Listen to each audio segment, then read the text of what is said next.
How are the police treating the case? Is there an investigation?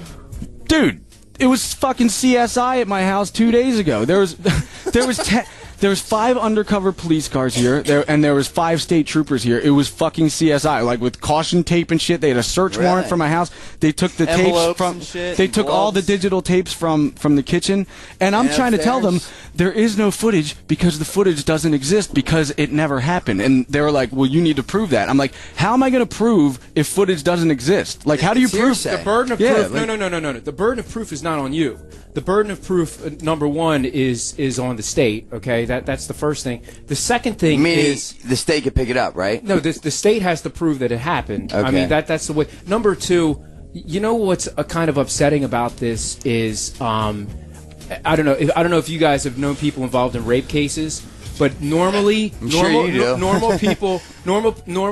It's not funny. Normal people who are involved in rape cases, like the police don't get really this involved normally, and you kind of have to wonder: is it because it's a celebrity situation, or do they send 5 undercover cars and have search warrants and stuff to every person who's accused of rape? I don't know. I've never heard of this before. Well, I'm 110% sure that nothing ever happened. Oh. And I mean, if they want to take my tapes, go ahead. And you know what?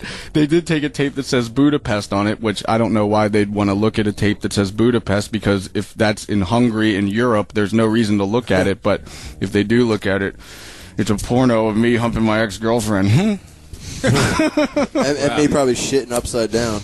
Well, I wish all of you luck in this, and I wish the police luck with the investigation. I really hope the truth comes out.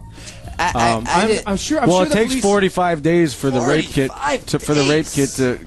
to whether they know it's the truth or not. So, well, I'm sure it's very complicated for the police to conduct this investigation. Dude, they took the sheets from both guest rooms. They took the dildo stuck to the wedding photo, and then when they were looking around, there's a picture of you and Novak's dick with Louis in the background laughing, and one detective was like, "What's this about?" I'm like, "I don't know, dude. It was on a tour bus." 2 guys having a dick off. Yeah, you never heard of that? But like, the whole reason why they're there is apparently about 2 dicks. Now they're looking at a photo of 2 dicks. Like, it was just a terrible coincidence. But what? That there's 2 dicks in one story and there's 2 dicks in reality? There's 2 dicks just about anywhere you look. There's 2 dudes.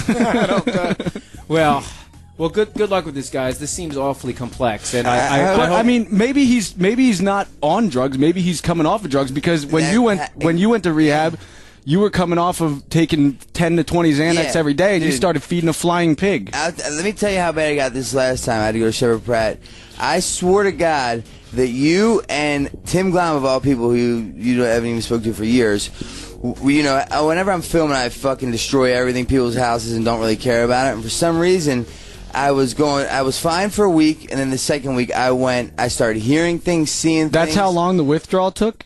Well, the first 7 days I was fine, and then it got worse. And then it just kicked downhill. Yeah. And so I thought you guys were outside getting ready to destroy my house. They fucking took me to the hospital, and when I get there, I'm thinking that now this is going to sound really crazy and it can be long, so I'm going to try to shorten it up. But I'm thinking that I went to jail because I killed this head KKK leader. So now all the KKK guys are looking for me. And I'm in a mental institution, and I'm thinking that the nurses keep walking by taking pictures of me because they're going to let the inmates know I'm in there. That's what Kevy thought. He was looking at the TV, and he thought that he was on the news about all this, about being gay or something, so he ripped the TV out of the wall. Then they put him in solitary confinement, and then he ripped the phone out of the wall. Now he's in a fucking padded room. And he doesn't do drugs, right? That's he just a shame. Dude, I don't. Whatever. I barely hang out with him. Yeah. I see him outside working, and I say what's up, but I rarely ever drink with him. But whenever I do, he's always looking for a fight. That's a shame.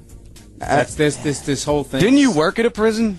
I did, actually, and you know what happens is sometimes. What'd you see in there? Where was it? It was at the prison right around here, the Thornton, the one over in Thornton. What is it? The Hill. Delaware County. It used to be called Delaware County back when I was running the GED program, and it's interesting because some people would rather create a very negative situation so that they feel more in control than have to deal with reality. Now, I'm not saying... Give me an example. An example was guys who would take the GED course and would take the pretest and do very well, and they'd be ready take the GED test and Let me guess, and they'd be like, pass. fuck this GED, and then they rip it up into shreds. Middle of the test, it was a state test. They would rip it up. They fuck this motherfucking shit in the middle of the test. They'd rip it up. They walk out In front of everybody? Yeah. So that well, there was just me and the other. I was in charge of the discipline for the inmates, so it was just me and the other. This GED. Dude, and Why? but What did it ever do to you?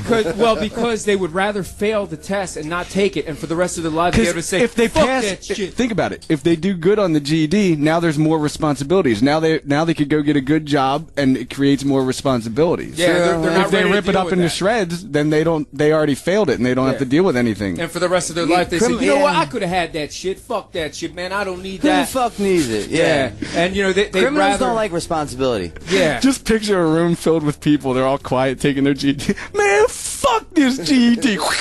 I did...